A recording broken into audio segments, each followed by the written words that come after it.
South America से एक शानदार ब्रेकिंग न्यूज आ रही है। वेनेजुएलन प्रेसिडेंट निकोलस मदुरो को reportedly US special operations forces ने कैप्चर कर लिया है।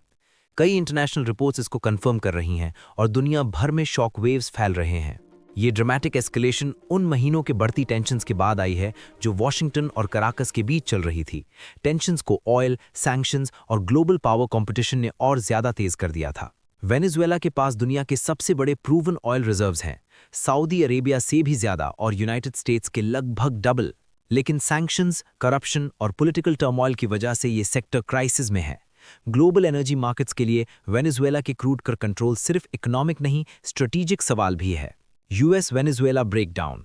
सैंक्शंस और डिप्लोमैटिक प्रेशर के कई साल बाद वॉशिंगटन ने कोअर्जन से कोवर्ट एक्शन की तरफ शिफ्ट किया। एनालिस्ट्स का कहना था कि अगर नेगोशिएशंस और इकोनॉमिक टूल्स फेल हुए तो हार्ड पावर का यूज हो सकता है। अब लगता है कि वो प्रेडिक्शन सच हो गया। पेंटागन के क्लोज सोर्सेस कहते हैं कि ये एक limited targeted high risk capture mission था जिसमें एलीट डेल्टा फोर्स टीम ने जेएसओसी के अंडर ऑपरेट किया। अर्ली रिपोर्ट्स के मुताबिक टीम ने सुबह से पहले कराकस में एंट्री की, टारगेट सिक्योर किया और हेलीकॉप्टर के थ्रू एयरलिफ्ट कर दिया।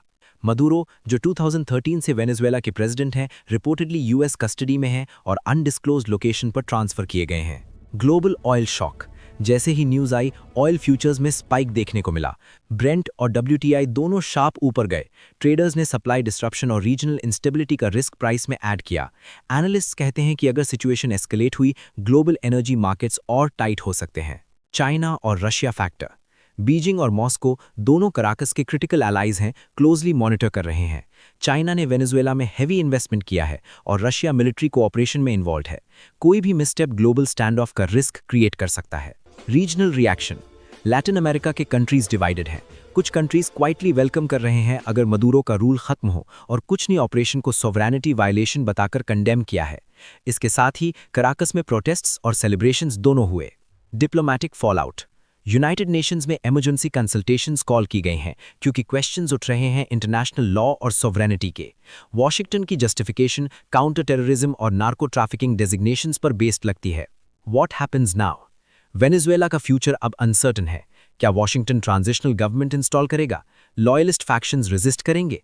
मिलिट्री यूनाइट करेगी या फ्रैक्चर होगी? Analyst conclusion. ये एक क्लियर टर्निंग पॉइंट है ग्लोबल जियोपॉलिटिक्स में। एक नेशन जिसमें दुनिया के सबसे बड़े क्रूड रिजर्व्स हैं, यूएस, रशिया और चाइना के स्ट्रेटेजिक इंटरेस्ट के बीच में है, अब अनचार्टेड टेरिटरी में है। आने वाले दिन ग्लोबल एनर्जी और सिक्योरिटी लैंडस्केप को रीशेप कर सकते हैं। फिलहाल सबकी नज़र वॉशिंगटन